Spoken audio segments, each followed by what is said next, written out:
Alice Elizabeth Doherty, 14 March 1887 – 13 June 1933, was born in Minneapolis and is the only known person with hypertrichosis lanuginosa born in the United States. Doherty was born with approximately 2-inch long blonde hair all over her body.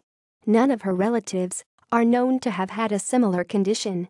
She had blue eyes. Alice was exhibited by her parents as a sideshow attraction from as early as 2 years old.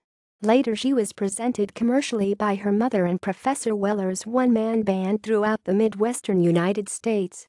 Although the hypertrichosis condition is very rare, other individuals like Fedor Jeftichew, Joe the Dog-Faced Man, Stephan Bibrowski, Lionel the Lion-faced Man, Chuy, Aceves, Wolfman, and Annie Jones, the bearded woman, are known for similar appearances.